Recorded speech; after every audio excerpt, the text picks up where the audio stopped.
Hi friends, welcome to our channel. मेरा नाम है मेहुल पटेल और आज का जो वीडियो है इसमें मैं आपको बताऊंगा कि टेली प्राइम में हमें डेटा स्प्लिट का प्रोसेस कैसे करना है।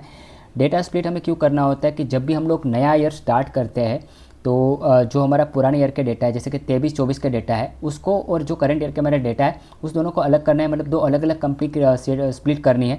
इससे क्या होता है कि जो भी आपके लास्ट ईयर के 31 मार्च के जो क्लोजिंग बैलेंस है वो ऑटोमेटिक आपके करंट ईयर में, जो कि अप्रैल 2024 से 25 का जो हमारा नया कंपनी है उसमें ऑटोमेटिक ओपनिंग बैलेंस में आ जाता है।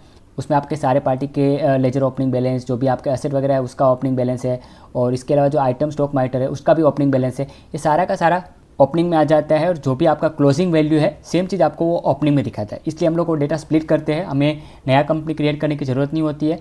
और वो क्रिएट नई कंपनी में हम लोग जो भी हमारे पुराने कंपनी में मास्टर वगैरह है, लेजर वगैरह बने हैं वो एज इट इज़ रहते हैं। उसमें से फिर अगर आपको कोई एंट्री जो आपके अनयूज लेजर या अनयूज मास्टर है उसको अगर आप डिलीट करना चाहते हो तो उसका यूज़ डिलीट भी कर सकते हो।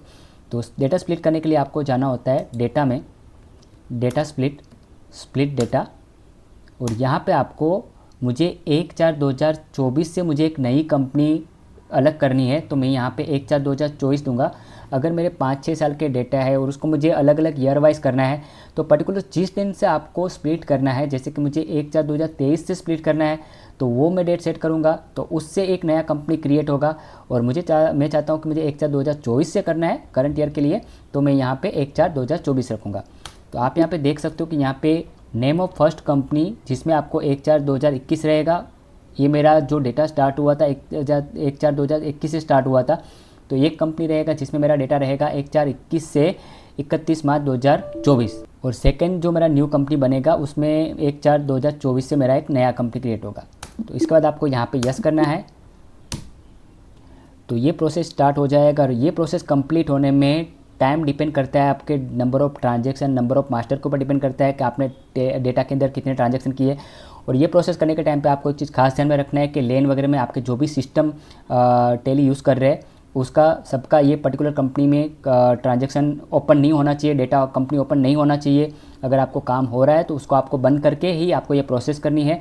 अगर आपका बिलिंग वगैरह का प्रोसेस करना है तो सारा काम कंप्लीट करने के बाद ही ये प्रोसेस करें, क्योंकि इसका प्रोसेसिंग का टाइम कोई फिक्स नहीं है, क्योंकि ये टोटली नंबर ऑफ़ ट्रांजेक्शन के ऊपर डिपेंड करता है। हो सकता है आपको हाफ एन आवर में भी कंप्लीट हो जाए, हो सकता है 5 मिनट में भी हो जाए, और हो सकता है कब 3-4 घंटे का टाइम भी लगे, क्योंकि अगर आपके नंबर ऑफ़ ट्रांजेक्शन ज़्यादा होगा तो टाइम इसमें ज़्यादा जाएगा। और ये प्रोसेस आपको सिर्फ और सिर्फ जो आपके मेन सर्वर है, डेटा है, उसी पीसी में आपको काम करना चाहिए। लेन से भी आप कर सकते हो बट आपको सर्वर जहाँ पे आपका डेटा है उसी में आपको ये प्रोसेस करना चाहिए। इस पर मैं डेटा इसको कंप्लीट होने में मिनिमम 5 to 6 आवर लगेगा। तो इस वीडियो को मैं अभी एंड करता हूँ, बट ये स्प्लिट होने के बाद आगे का प्रोसेस क्या क्या करना होता है उसका भी मैं एक सेपरेट वीडियो बनाऊँगा। बट आप जब भी स्प्लिट प्रोसेस करते हो तो उसमें क्या क्या चीज़ ध्यान में रखना चाहिए वो मैं आपको रिपीट कर देता हूँ। फर्स्ट ऑल आपको बैकअप लेना चाहिए, और स्प्लिट करने के टाइम पे आपको कोई भी यूज़र में काम नहीं करना है।